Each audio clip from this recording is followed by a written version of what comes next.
A Ukrainian soldier, most of them are not very well trained. They're equipped, but they don't receive much training before they go into action.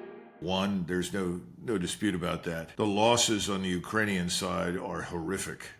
We're looking at least 1.5 million dead Ukrainian soldiers. These things are not told to people in the West. They don't understand just how tragic and desolate Ukraine has become.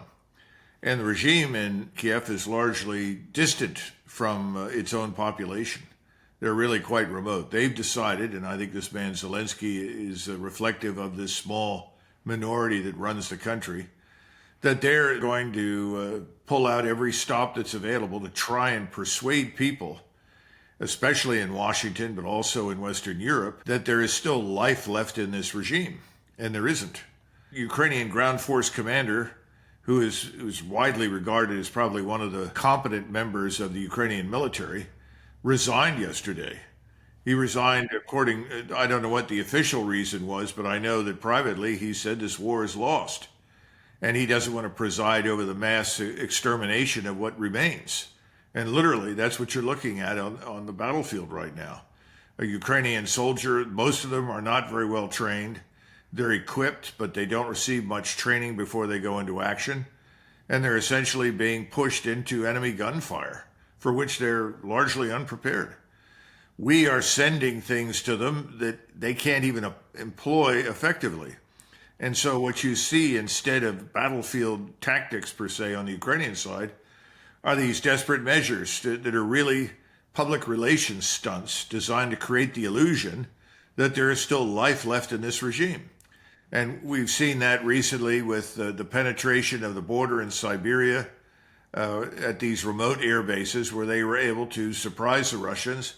Some of the drones that were used in this attack were shot down, but some got through and they damaged some old Cold War bombers that were on the runway. Now, the reason those bombers were on the runways, or we would say tarmac in the military, was part of the strategic arms limitations agreements with the Soviets that have persisted into the present, that obligate us to put our bombers out on the runway for the same reason, so they could be seen from satellites. That reassures the Soviets, or reassured the Russians now, and reassures us that these are not being loaded with nuclear weapons and prepared to take off immediately and attack us. So unfortunately, what we've done inadvertently by helping the Ukrainians to execute this particular mission is we've destroyed confidence in our government's understanding of just how critical it is for these bombers to be in view. So it's a bad situation from the standpoint of agreements that we've made with the Soviets and the Russians in the past, but it's even more serious insofar as this is a fraud.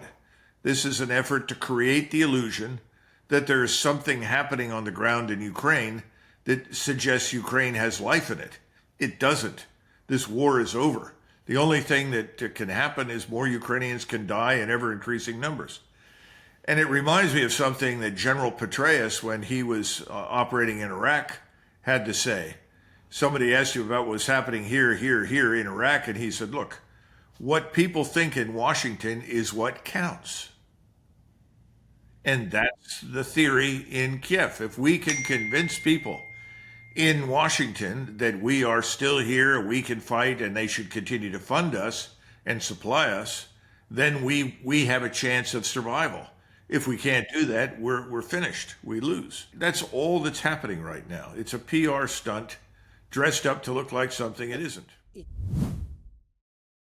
Aloha, everyone. This is Jason Jones for LifeSite News. We hope you enjoyed this video. For more content like this, check the link in the description. You can also connect with us on social media to stay up to date with the latest news on life, faith, family, and freedom. Thanks for watching, and may God bless you.